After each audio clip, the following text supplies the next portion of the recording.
Salam kebangkitan Nusantara bagi kita semua. Selamat datang kembali di channel Ray Agnostik. Setelah saya mengamati, ternyata 10 negara yang paling jujur di dunia, justru negara tersebut adalah negara yang tidak peduli dengan agama. Aneh, big ajaib. Kok bisa? Kok bisa negara yang tidak peduli dengan agama justru negara yang paling jujur di dunia? Dan kenapa jadi berbanding terbalik? Negara yang sangat peduli dengan agama seperti Konoha justru tidak masuk 10 besar negara paling jujur di dunia. Menurut data dari Reader Digest, 10 negara yang paling jujur di dunia itu seperti Selandia Baru, Norwegia, Finlandia, Inggris, dan lain sebagainya. Justru negara-negara ini tidak terlalu peduli dengan agama. Kenapa? Apa penyebabnya? Setelah saya meneliti dan memahami secara jernih, ada beberapa alasan-alasan. Ada sekitar 5 alasan. Dan di antara sahabat yang nonton video ini yang berpikiran sempit, yang tidak bisa berpikir secara rasional, mohon skip video ini. Karena di video ini saya akan omongin hal yang sensitif dan tidak enak didengar. Jadi bagi yang kupingnya tipis, yang mudah emosi, yang tidak bisa berpikir secara rasional, tidak bisa berpikir secara luas, maka mohon skip video ini. Alasan yang pertama kenapa justru di negara seperti Konoha ini yang sangat peduli dengan agama, dikit-dikit agama, ketemu sama orang nanya agama gitu, semua hal dikaitkan dengan agama. Ada wisata halal, ada segala macam makanan halal dan lain sebagainya. Kenapa justru negara yang peduli dengan agama tidak masuk 10 negara yang paling jujur di dunia? Alasan yang paling masuk akal yang pertama adalah karena justru di negara yang peduli dengan agama itu, tapi tidak semua agama ya, ini hanya agama yang ada di Konoha ya, justru kalau melakukan dosa misalnya, kesalahan atau berbohong misalnya, dalam agama tertentu di Konoha itu ada yang namanya doa-doa untuk menghapus dosa. Nah, dari sini dasarnya. Kita berangkat dari sini. Ada doa-doa tertentu atau gerakan-gerakan tertentu atau ritual-ritual tertentu untuk menghapus dosa. Sehingga ketika orang melakukan kebohongan, maka dia akan berpikir, nanti juga bisa dihapus lagi kok dosanya. Nanti juga berdoa melakukan ritual-ritual seperti ini, dosanya akan kehapus kok sama Tuhan. Jadi orang yang peduli dengan agama itu justru sangat enteng dan berpikir bahwa melakukan kesalahan atau melakukan kejahatan atau melakukan dosa atau melakukan kebohongan justru sangat enteng. Bodoh amat. Nanti juga bisa dihapus kok dengan berdoa. Tuhan, hapuslah dosaku, hapuslah kebohonganku. Itu kan yang terjadi di negara yang peduli dengan agama, yang sangat kental dengan nilai-nilai agama. Sementara di negara yang tidak peduli dengan agama, dosa atau berbohong itu mereka sangat takut. Karena apa? Karena mereka penuh dengan nilai-nilai moral. Mereka belajar moral dari mana? Dari filosofi, filsafat. Ada istilah filsafat etika. Jadi justru saya melihat, mohon maaf ya, bukan berarti saya mengatakan bahwa yang nonton video ini untuk tidak beragama ya. Justru menurut saya pribadi lebih efektif filosofi etika daripada agama itu sendiri. Jadi agama tidak menjamin orang jadi jujur. Nggak ada sejarahnya seperti itu.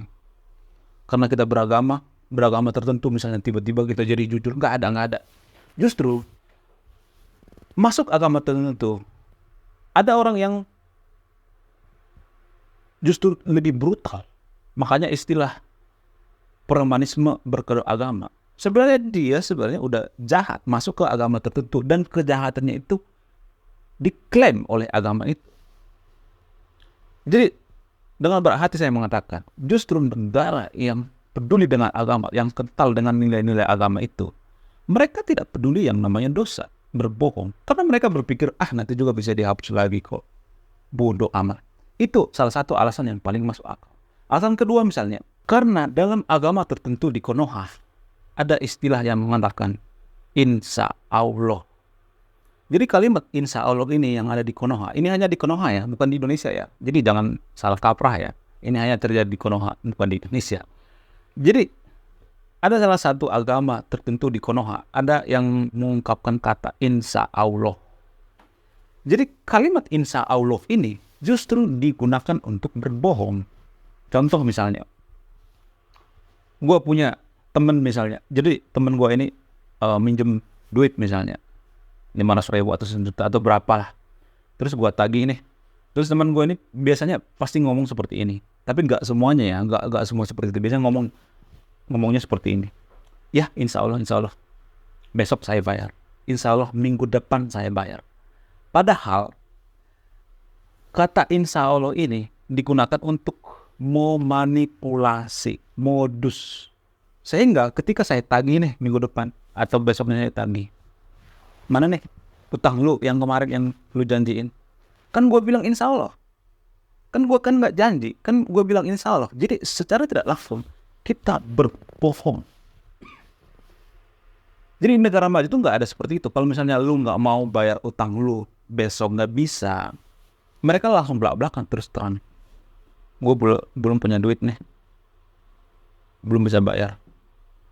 Mereka nggak mau berbohong dengan kata insya Allah.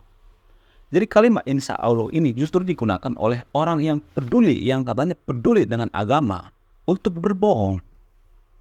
Ya nanti insya Allah saya bayar besok ya. Utang lu mana? Besok ya, insya Allah. Minggu depan insya Allah. Sebenarnya kata insya Allah ini digunakan untuk berbohong. Justru digunakan untuk berbohong guys. Jadi ini sangat mempengaruhi kemajuan suatu bangsa. Wah, apa hubungannya ini mempengaruhi kemajuan suatu bangsa? Sangat berpengaruh. Jadi bagaimana mungkin kita maju kalau suatu negara itu dipenuhi oleh orang-orang yang suka berbohong? Bagaimana mungkin coba? Tidak ada satupun negara maju di dunia ini yang maju karena masyarakatnya sering berbohong. Kalau mayoritas warga Konoha itu sering berbohong, bagaimana mungkin kita menjadi negara maju? Gak ada satupun negara maju yang maju karena sering berbohong. Justru negara maju itu maju karena apa? Karena mereka jujur, mereka bisa dipercaya, mereka bisa dikasih kepercayaan, mereka punya trust, punya reputasi. Bukan seperti warga Konoha, katanya orang yang beragama tapi ditagih utangnya. Ya insya Allah, insya Allah. Itu kan yang terjadi di Konoha. Itu yang mempengaruhi kemajuan suatu bangsa. Jadi agama itu sangat mempengaruhi kemajuan suatu bangsa. Makanya saya selalu kritik tradisi kita dalam beragama. Kenapa sih lu kritik tradisi dalam beragama? Karena itu mempengaruhi mindset masyarakat kita. Kalau mindset masyarakat kita dipengaruhi oleh agama, ngapain saya kritik agama? Itu dasarnya, landasannya di situ. Ada banyak orang dipengaruhi apa? Dipengaruhi oleh mindset daripada agama. Cara berpikir, cara bertindak, cara makan, cara tidur dipengaruhi oleh agama. Sehingga ini mempengaruhi kemajuan suatu bangsa. Jadi bagaimana mungkin kita bisa menjadi negara maju kalau dikit-dikit kita bohong? Nggak bisa dipercaya. Insya Allah besok saya bayar utang saya. Nggak bakalan bisa guys. Catat omongan saya. Kita sampai kiamat pun tidak akan bisa jadi negara maju kalau kita dipenuhi oleh orang-orang yang suka berbohong. Justru negara yang peduli dengan agama, yang dikit-dikit agama itu adalah negara yang sering kali berbohong. Alasan selanjutnya misalnya karena ada istilah atau prinsip tradisi dalam beragama di Konoha yang mengatakan yang penting seiman. Jadi kalimat yang mengatakan yang penting seiman ini akan menghancurkan sebuah negara. Kenapa? Gini misalnya, dalam sekolah tertentu atau organisasi tertentu atau pemerintah tertentu, kalau misalnya nih ada yang korupsi, mencuri misalnya, ada di suatu organisasi misalnya, biarin aja lah, di aib organisasi kita nanti jadi jelek, reputasinya jelek. Kalau ada yang mencuri misalnya atau berbohong misalnya, ini pasti ditutupi, saling menutupi. Karena apa? Karena embel-embel seiman. Yang penting kan seiman. Jadi korupsi juga bisa aja ditutupi karena apa? Karena seiman. Jadi sudah kelihatan kan pengaruh daripada agama itu terhadap kemajuan suatu bangsa dan terhadap kejujuran suatu bangsa. Karena embel-embel seiman banyak kok di Konoha seperti itu menutupi. Gak enak, kan seiman. Dia kan pemuka agama. Dia kan orang yang dihormati. Nanti nama baiknya tercoreng. Ya kalau dia berbohong, mencuri, ya biarin aja. Dia kan cucu Nabi. Ya biarin aja lah. Kita mau orang kurang kecil. Jadi kan orang kuno kan sering mengatakan kalimat-kalimat seperti itu. Alasan selanjutnya misalnya karena dalam agama tertentu di Konoha itu ada yang mengatakan atau kalimat atau prinsip yang mengatakan imani saja. Contoh misalnya dalam kitab suci itu kan ada kisah-kisah yang tidak masuk akal ya. Contoh misalnya ada nabi yang gitu dengan belah lautan tiba-tiba kebelah. Padahal setelah diteliti itu sebenarnya tidak benar-benar terjadi secara sains diteliti. Itu adalah faktor fenomena alam. Karena gunung meletus dan terjadi tsunami, ada pergeseran. Itu pun terjadinya di sungai, bukan di laut. Sehingga kalau kita mempertanyakan seperti ini, ada nabi yang bisa membelah lautan, cendar. Kita mempertanyakan seperti ini kepada guru agama kita, atau kepada orang tua kita, atau pemuka agama. Maka kita akan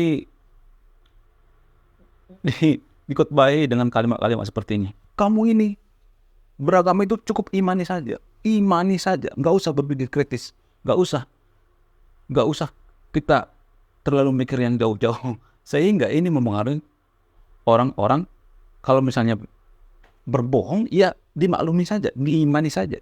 Ini berpengaruh terhadap kejujuran seseorang itu. Tradisi beragama itu mempengaruhi kejujuran seseorang. Dan ini juga mempengaruhi kemajuan satu bangsa. Bagaimana mungkin kita bisa maju kalau setiap ada masalah udah imani saja? Ya berdoa aja, imani saja, nggak usah dipikir-pikirkan. Padahal kan berpikir itu sangat perlu, sangat dibutuhkan dalam beragama. Bernegara juga harus berpikir kritis gitu. Jangan kita bisa menerima sesuatu hal kalau kita tidak mengetahui fakta yang sebenarnya. Jadi kalimat yang mengatakan imani saja ini justru bikin masyarakat kita jadi bodoh. Dan kalau ada pun kebohongan-kebohongan, ya cukup imani saja, gitu kan. Di Konoha juga saya melihat ya, alasan selanjutnya misalnya di Konoha itu saya melihat profesi mereka itu bukan profesi dari Tuhan gitu. Maksudnya gini, orang Konoha itu berpikir bahwa pekerjaan itu bukan profesi atau ibadah kita dari Tuhan gitu. Jadi memisahkan antara ibadah dengan ilmu dunia dengan ilmu akhirat. Jadi kita berpikir, warga Konoha itu berpikir bahwa kalau kita bekerja itu pekerjaan itu adalah mengejar dunia, bukan ibadah kita. Sehingga orang tidak jujur gitu dalam bekerja. Contoh misalnya dari DPR. DPR kan berpikir bahwa pekerjaan mereka itu bukan ibadah dari Tuhan. Sehingga mereka berpikir bahwa ini adalah pekerjaan duniawi gitu, mencari dunia. Sehingga mereka korupsi, tidak jujur, berbohong. Dan ini mempengaruhi orang untuk jujur. Kalau seseorang itu menganggap di negara maju itu ya, orang berpikir bahwa pekerjaan mereka itu adalah ibadah dari Tuhan. Sehingga mereka dalam bekerja itu jujur, tidak berbohong, tidak korupsi, tidak tipu dan lain sebagainya. Tapi kalau di Konoha kan, orang bekerja itu, ini kan mencari duniawi. Pekerjaan itu duniawi. Sehingga warga Konoha sering melakukan kebohongan-kebohongan, tidak profesional dalam bekerja gitu. Tidak profesional dalam bekerja, sering berbohong sama atasan sehingga terjadi pengangguran. Ketika pengangguran kita maki-maki pemerintah gitu. Padahal kita saja yang tidak introspeksi diri. Ini mempengaruhi. Apa landasannya? Agama. Fundamentalisnya itu agama. Ini dipengaruhi oleh agama. Makanya saya sering kritik agama itu karena banyak mindset kita berdasarkan agama. Dasarnya itu dari agama. Alasan selanjutnya misalnya di Konoha itu ya, agama di Konoha itu justru tidak fokus mengajari umatnya untuk jujur gitu. Justru berbohong. Kenapa saya mengatakan seperti itu? Ini hanya terjadi di Konoha ya, bukan Indonesia ya. Kalau kita menanyakan surga misalnya, surga itu di mana? Guru misalnya, atau pemuka agama kita tanya. Maka mereka akan menganggap, cukup imani saja. Surga itu jangan dipertanyakan. Tapi mereka sering berhalusinasi dengan surga gitu. Kalau kita bertanya, surga itu di mana? Ya ada, pokoknya ada. Kenapa nggak jawab jujur gitu? Kenapa nggak jujur mengatakan, surga itu belum pasti? Apa sesuanya sih mengatakan seperti itu, jujur? Jadi kalau kita tidak jujur kepada umat kita, maka umat kita itu akan kebiasaan berbohong, melakukan kebohongan. Bagaimana mungkin kita mengajarkan umat kita jujur kalau ditanya tentang surga itu kita menanyakan, ya ada, surga itu ada, tapi nanti surga itu ada nanti. Sama seperti bayar utang tadi itu. Ya duitnya ada, nanti saya bayar, nanti.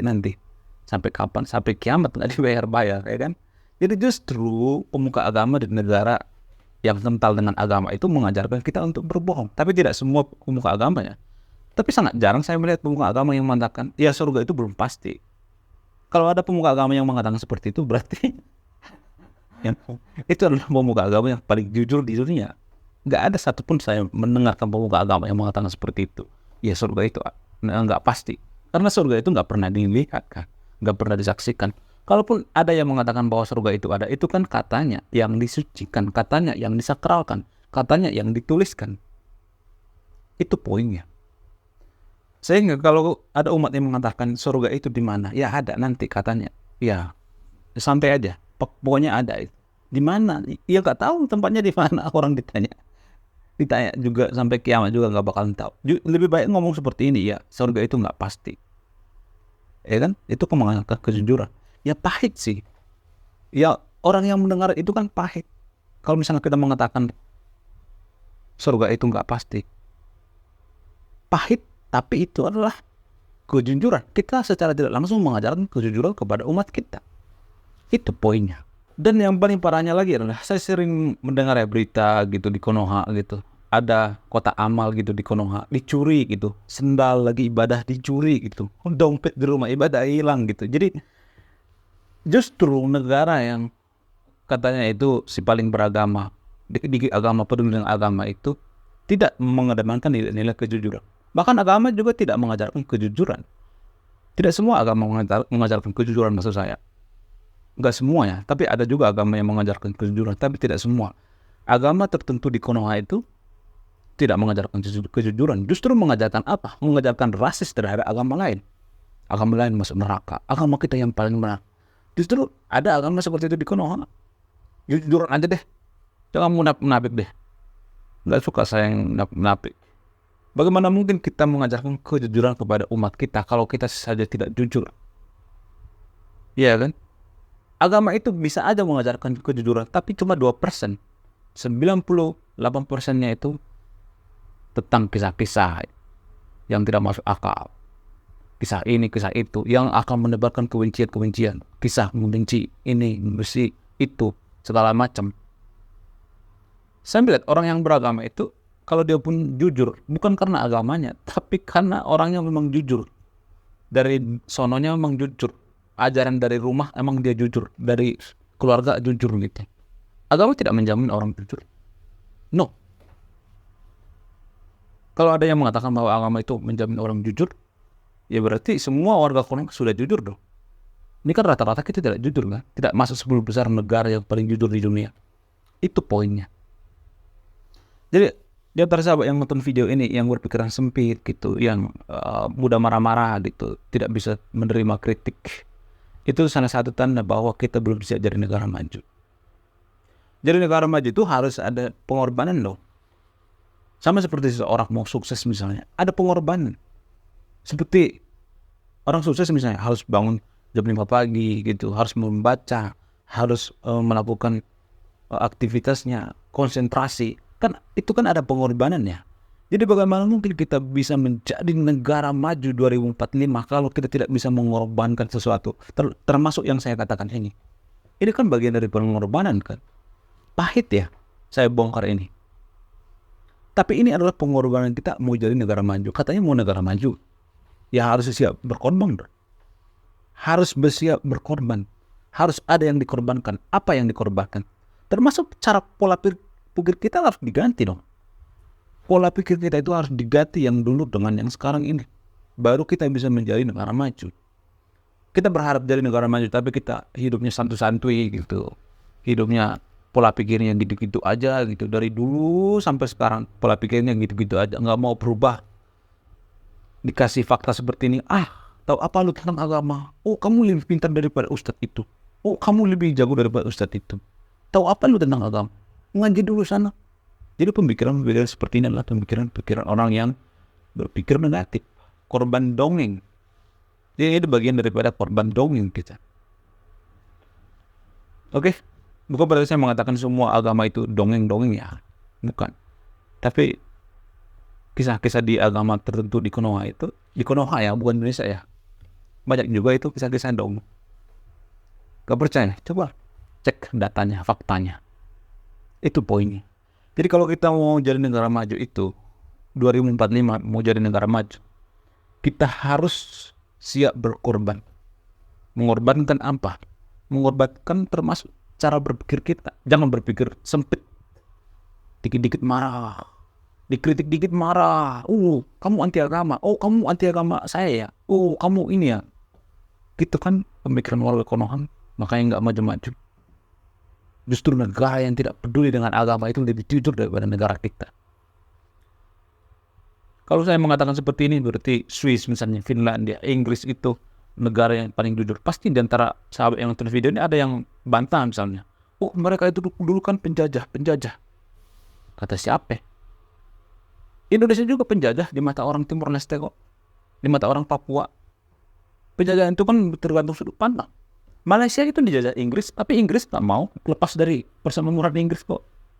Australia juga dijajah oleh Inggris, tapi Australia nggak mau lepas dari Inggris. Jadi penjajahan tergantung sudut pandang. Lagian kita tidak bisa merdeka kalau kita tidak lepas dari yang namanya kebodohan. Sekarang juga kita dijajah kok.